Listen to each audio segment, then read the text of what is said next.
Hey everyone, I'm Jeremy, aka Riot Brightmoon. And I'm Pew, aka Pupulasers. You might notice that Medler isn't with us today, and that's because he's out getting married. So congratulations to the happy couple. Don't worry, you'll see him again soon. Not invited to the wedding. No, but today is Thursday, February 15th, so anything that happens after that date won't be covered today. We really hope you've enjoyed the start of season 2024 so far, and we'll have Riot Phroxzon here to talk about some learnings and what we're doing next. After that, we'll be back to give you some updates on Vanguard, the new co-op versus AI bots, and a few other topics. Hey everyone, I'm Matthew Long Harrison, aka Riot Phroxzon, the lead gameplay designer in League.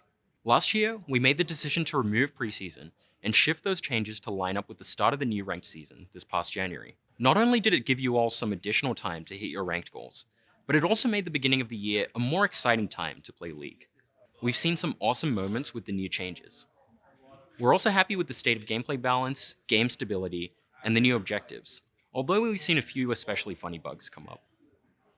We also feel good about the current state of champion balance, game pacing and snowballing, and the new Void objectives, which are creating more interesting gameplay opportunities around pushing lanes. That said, it wasn't all smooth.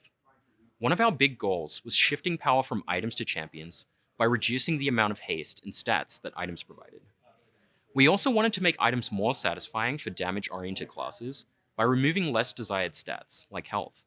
But making these changes resulted in more burst and was exacerbated by overtuned damage items like Bloodsong and Storm Surge. We've taken steps already to address this, but we're continuing to make adjustments to get closer to where we were after the durability update. We'll talk more in depth about the MMR system in a future dev update, but I specifically wanted to address the seeding of new players as well as negative LP gains, which are two topics we've seen a lot of recently.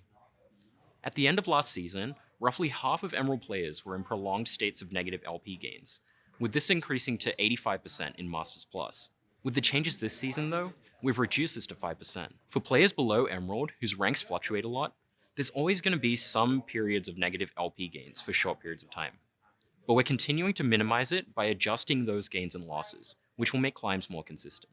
Finally, we've fixed most of the bugs with some legitimate new players erroneously placing in gold or plat. We're still trying to improve our accuracy with these placements and continuing our work to better separate Smurfs and new players and place them correctly. Overall, we're really excited at how everything is shaping up for ranked and the gameplay changes this year, but we'll keep an eye on your feedback and make adjustments as you continue your climbs. So I'll hand things over to Pew and Jeremy for the rest of the updates. As you know, at season start, we announced that Vanguard would be coming to League. You may have already started to see some of the elements hit the PvE. Vanguard is a big change, so it's important for us to minimize the impact it could have on your ability to play League. Our version of Vanguard will be customized specifically to target the cheaters, scripters, and bots we see in League of Legends. We're also adopting a rollout method that will help us learn more about how it's impacting players before we roll out to all the regions. So we'll start with one region first. We'll closely monitor everything as players get into games with Vanguard Live. So we'll be evaluating how Vanguard runs in that region and how players are experiencing it before our targeted global release in April. We'll be sure to keep you all updated on any adjustments we make and how it's going. Now let's talk about bots. After you all beat them up on PvE, they went away for a little bit for some TLC and adjustments, but they're ready to return once again. The new intro, beginner, and intermediate bots will be out in March. We'd love to get your feedback once again, so please read more about them in a dev blog that's out right now. All right, we also wanted to give you a rundown on the upcoming prestige skins. After Evelyn and Kale get their prestige skins, it will be Yumi and Leona coming in July. We also have the next mythic theme, Crystallis Indomitus. It's coming in March. This is a continuation of the Crystallis Modus theme, which you can read all about in today's dev blog. So Kha'Zix, Xerath, and Nautilus will be receiving skins this time around, with Kha'Zix leaping out first in March. All right, that's it for today's updates. Be sure to check out the dev blogs, and before we see you next time, there might be a couple surprises in April. Jeremy, do you like nachos? Like, I love nachos, especially with extra cheese. Choo-choo! All aboard the nacho train. Come on. All right. Thanks so much, everyone. We'll see you next time.